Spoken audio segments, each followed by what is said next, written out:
So my turn now, and I'll introduce myself. For those who don't know me, I'm Brian Silvester. I've been a councillor here in the Crewe and Nantwich area for a long time. I was first elected in 1976, and I've been re-elected every year since then. So next year is my 50th year as a councillor. So well done.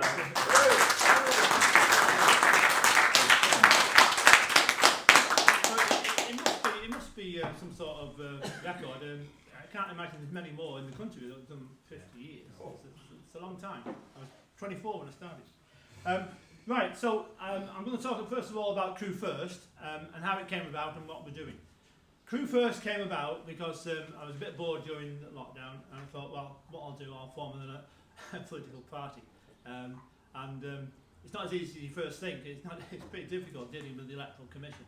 But I got there, and we formed Crewe First, and we stood in by-elections that came up, and we did well. We beat the Greens, we beat the Lib Dems, we beat the Workers' Party, we beat the Independents, but we didn't beat Labour and Tory, but we did well.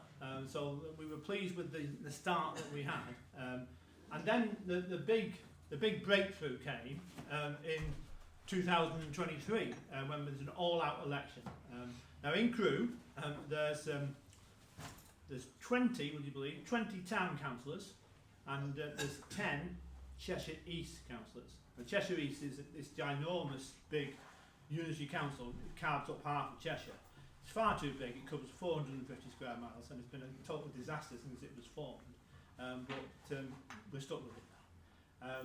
And so there's 10 Cheshire East and 20 town council. As a fledgling new party, we put up 30 candidates.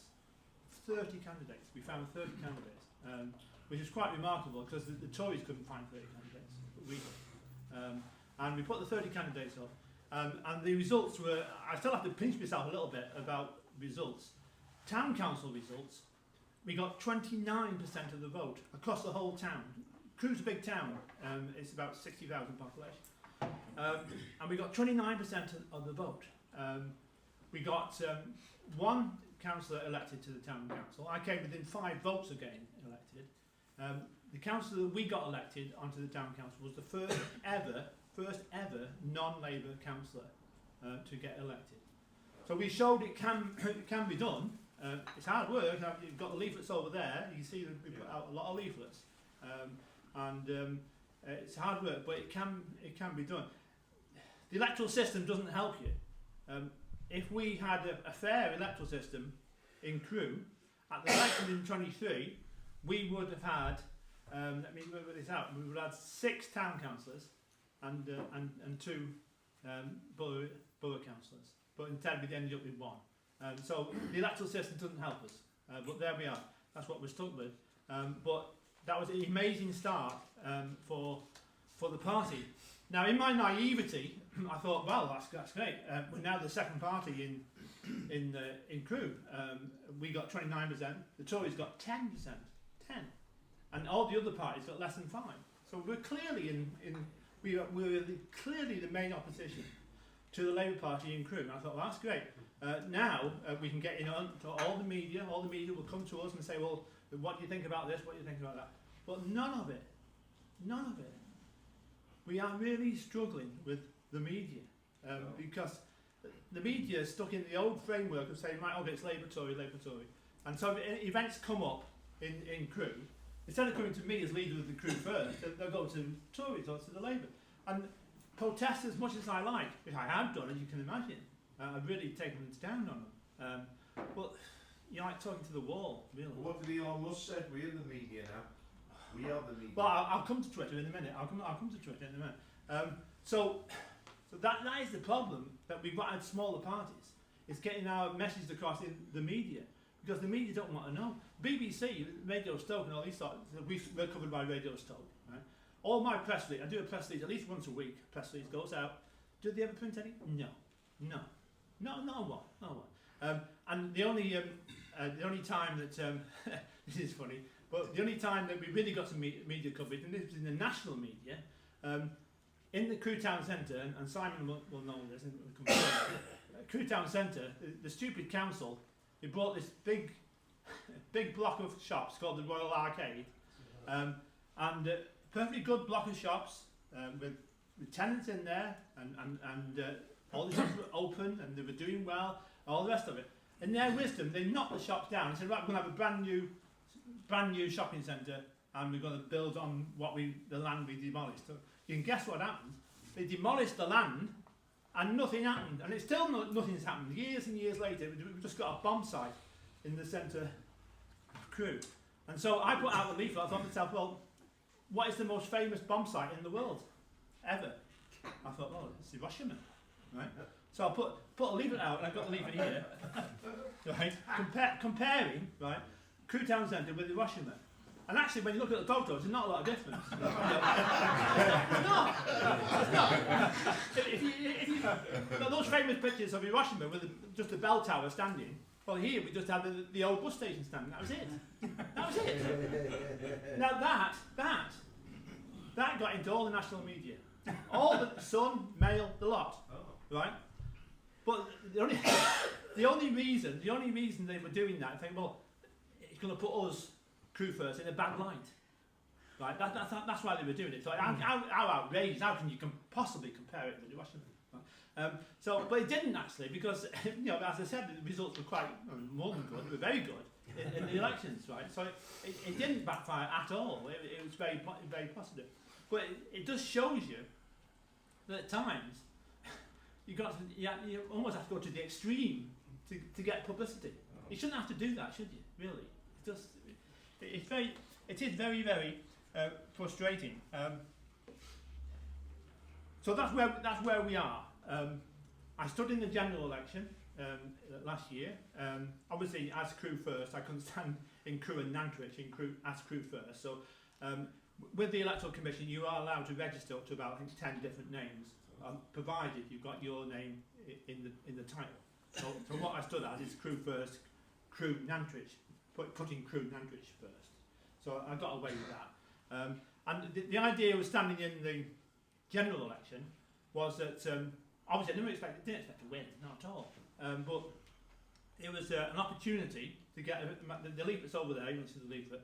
Put out a big leaflet to every house. There's 65,000 voters in Crewe and Nantwich. So we got a leaflet delivered free by the post office to every house from Crewe and Nantwich first. So that's a great opportunity which we took. And as the results turned out, we did okay. We've got just under 600 votes. We beat the Workers' Party, we beat the Looney Party, and so we did okay. It was a good experience, and there was 3 hustings that I attended and spoke at the hustings, that in itself was a great experience. But one thing that did surprise me during that election, they had the hustings at Nantwich in St Mary's Church in Nantwich, and anybody who knows this church, it's a magnificent church in Nantwich, in the centre of the town, and a big church. I turned up there, and the place was packed. It shows there is an interest in politics. The place was packed, and I was really impressed with that. And again, the hustings allowed us to get our message across. So then, just turning back to the media. So with the ordinary media, it's virtually hopeless. We've got one local one, it's like an online one, called itself Crewe Nub. You sometimes might get 1 or 2 things in that, possibly. But that's it, nothing else.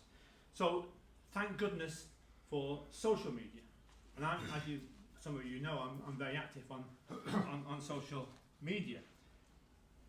So one piece of good news for you, which surprises me, I'm shocked to learn it myself actually, but in the last 28 days, on my main Facebook page, in 28 days, I had 500,000 views. 500,000 views. And the only reason I can think that that's really taken off is just gone straight up like that. Is that what Facebook now do, and those who use Facebook will know this, is that when you actually post something, you're allowed to post to about 9 different groups as well, right? And groups that you follow. And obviously I follow groups who are of the same mind as myself, right? And so I do. I post it to 9 different ones every time, and that's the only reason. I haven't changed what I'm putting out. My stuff is, I keep ploughing it out, so I haven't changed the style of it at all, or the content of it. So that's the only reason I can think of. But I don't know whether anybody else has had the same experience on Facebook, but that is staggering. And just think of that, 500,000 in a month, less than a month. That's more than some of these channels on TV get. It's just incredible. So it's one to ponder. If you're on Facebook, is to look at that and see whether you can get more followers and more views on that. On Twitter, you mentioned about Twitter. It's interesting on Twitter. I've got about 46,000 followers on Twitter, and I was saying to Tech earlier. In the old days, I used to get like 100 more followers every week, roughly on average. But now, for the last year, it just stayed where it is. It's gone from 46,000 to 47, then down a bit, then up a bit, down a bit, and up a bit. So I can only think that I'm being shadow banned. I can only think that it's going to be shadow banned. You've been shadow banned. Yeah. So what you can do about that, I don't know. You can complain to Elon and all the rest of it, but probably do know. I think there has to be, and I know that a number of the parties are freedom parties. There has to be legislation brought in to make it a criminal offence to do that. Well, that'd be good, yeah. Because it's a form of harassment. B, it's a form of suppression as well. So suppressing the alternative media. But I was talking to Tech about it. Is Tech account, is the Twitter account, and you've got about 60,000, haven't you? Yeah. And you get about up and down. yeah, and you get about 400 or 500 times every time you post. You get 400 to 500 views. Right. I've got 46,000 followers on Twitter, and every time I get 200, 250. Sometimes you get a lot more if it's a really, really good one. But you need reposts, don't you, on Twitter? Sorry? You need it to be reposted by... Yeah, I repost my own stuff. Can I just tell you a quick thing? Somebody clipped a minute of me. I did a sort of guerrilla style interview with Sarwar, who is the leader of the Labour Party in Scotland. Have you seen it? No, I know. Yeah, I've seen that. Have you seen it, mate? Yeah. So I did the thing. One of the guys, now I wasn't getting any traction on my X page, just in connection with what you're saying. Somebody took it, clipped it, made a minute of it, me saying certain things to Sarwar. Yeah. It's a guy called Harry Krishna. It blew up to 250,000 views. Really? Yeah. Then Basil the Great put it up, he got 250,000 views as well. Then Peter Lloyd put it up, exact same clip, he got about 150,000. Yeah. And then Tommy Robinson put it up and he got 350,000. So there was somebody else, I missed out somebody though, there was somebody else. Elon Musk. No, no, I think a lot more than that. But the traction I got off other people doing it, which what you're saying about the shadow banning, that would have got it. I would not have got that volume on my own, even though it was me that did it, even on my own X page. Yeah. And I've got a million. I did somebody else get 250,000 views. Can't remember who it was. And they've. It was David Atherton. And so he got another 250,000. So there's been about 1 million views, and I would never have got that on my X page had the other accounts not actually done it. Just to put it in a different way, what I was saying earlier. On my Twitter, as I say, I've got about 46,000 to get 200 views. On my Twitter, if I look at how many views I've had on Twitter in the last 28 days, right, and these figures are all available, right, it's about 70,000. So compare 70,000 with 500,000, right, on Facebook. On Twitter, I've got 46,000 followers. On Facebook, I've got 6,000 followers. Doesn't make any sense. Doesn't make any. And they're the same. They're the same posts. They're not different posts. They're the same actual word for word posts. The same ones. Yeah. Perhaps if you put an image of Hiroshima now.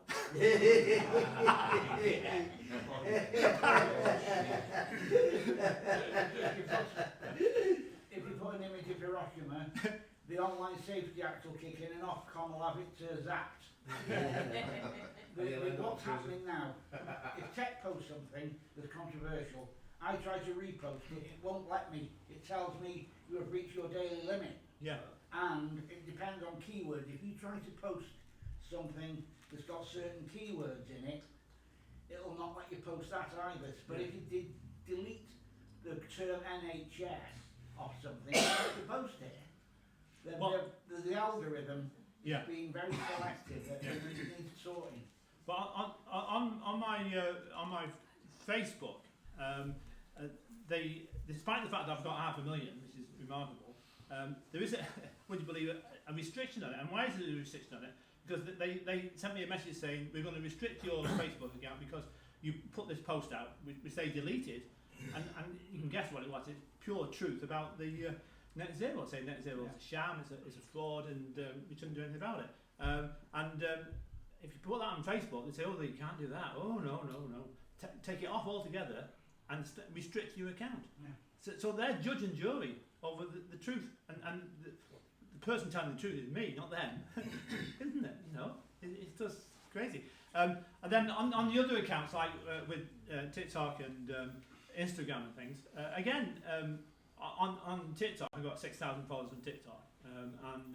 I'll get around about 700 views each time, 700 compared to 200 with Twitter, and with Instagram we've got about 3,000 followers, and I get about 200 to 300. It's similar to Twitter, but you know. So it shows you that in terms of the contrast of social media, and the other thing about Twitter, and anybody else experiences this, I had the Crewe first Twitter account. And for some odd, obscure reason, I was denied access to it. I don't know what's happened to that. And like most of these organisations, you can't get to speak to a human being. You know, you're talking to these AI people all the while, aren't you? And so, again, I complained bitterly to Twitter and saying, you know, please let me have my account back. I was paying, you know, the additional to get the blue tick on my Crewe first. You know, £100 a year. It's worth it if you can use it, but they won't let me use it, so obviously I'm not paying. So now I've formed a different Twitter account, which is putting Crewe Knackers first.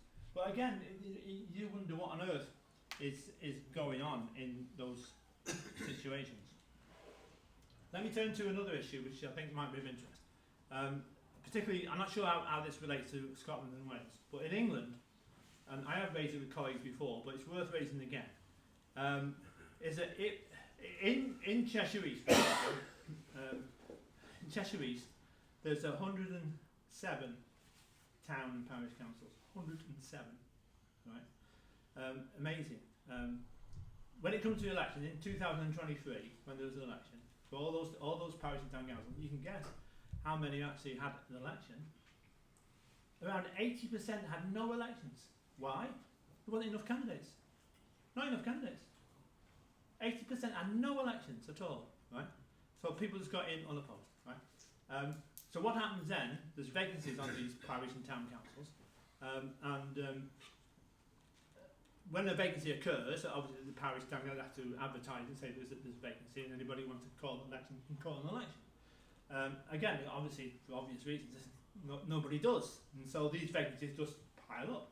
There's literally hundreds of vacancies for parish councillors in Cheshire East. Across the country, it must be hundreds of thousands.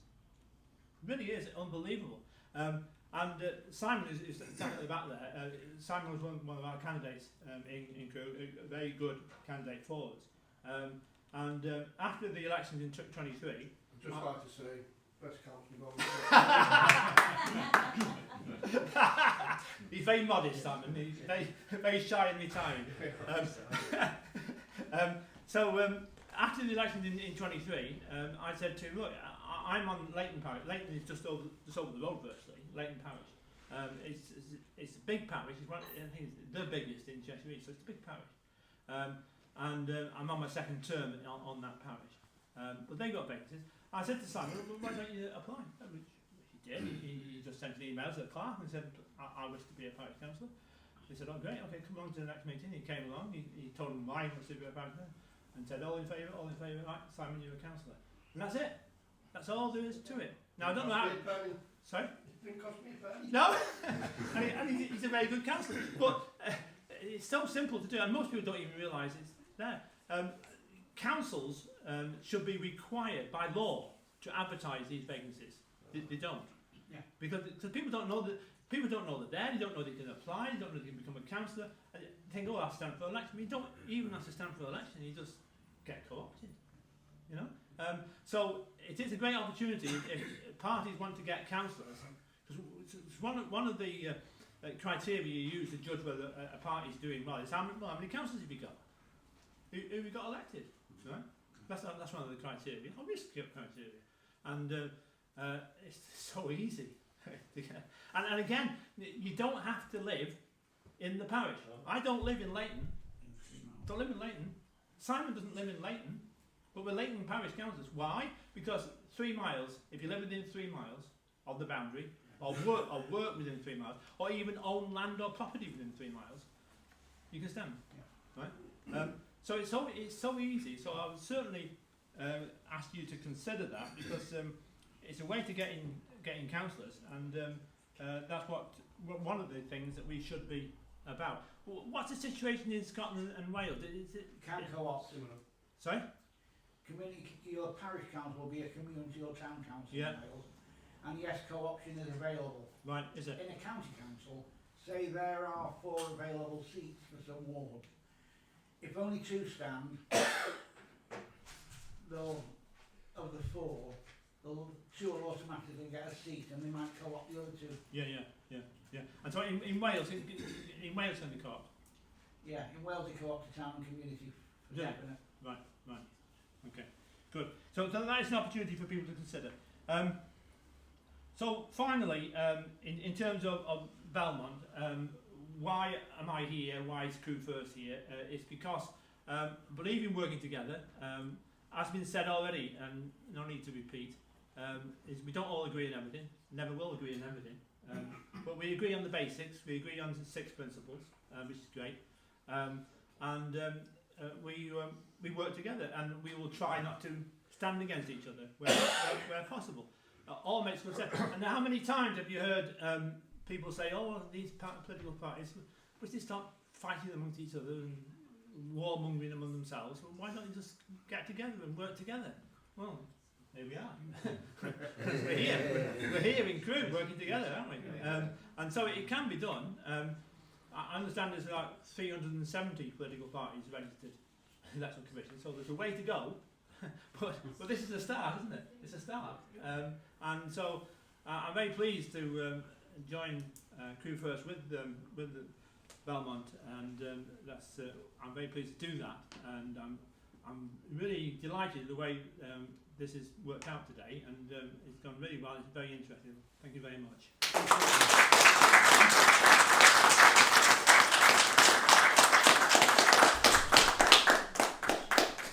So I'll take any questions if there's any questions. Right, can I ask you a question? Yeah. When you stand as a parish councillor or town councillor, do you typically have to give your political party or your political affiliation? No. I'm a parish councillor for Leighton, right? When I stood, and Leighton's not in Crewe, obviously, and so I couldn't stand as putting Crewe first. But one of the interesting things about parishes and towns, I didn't realise this until relatively recently, is that you're allowed 6 words to go on the ballot paper, right? And with parish and town, you can put whatever 6 words you want. Any words you want, as long as they're not libelous or racialist or whatever. But 6 words. So I think from memory, I would put in local residents first, something like that, something very similar to the name I've got here in Crewe. So I stood. Most people stand for parish and town as independents and don't put any name down at all, right? Again, there's nothing to stop you. Really, if you're putting forward to be co-opted onto a parish council, town council, you don't have to say that you're a member of a certain party. Just say I'm independent. Get onto the council. You're there for 4 years, 3 years, whatever the term is left for you to serve, and then few months in and say, oh, by the way, I'm now Crewe first. And they can't do a damn thing about it. You know, if you want to change your party, you can change your party. And so that would be the way to go forward. So it opens up lots of opportunity, this does.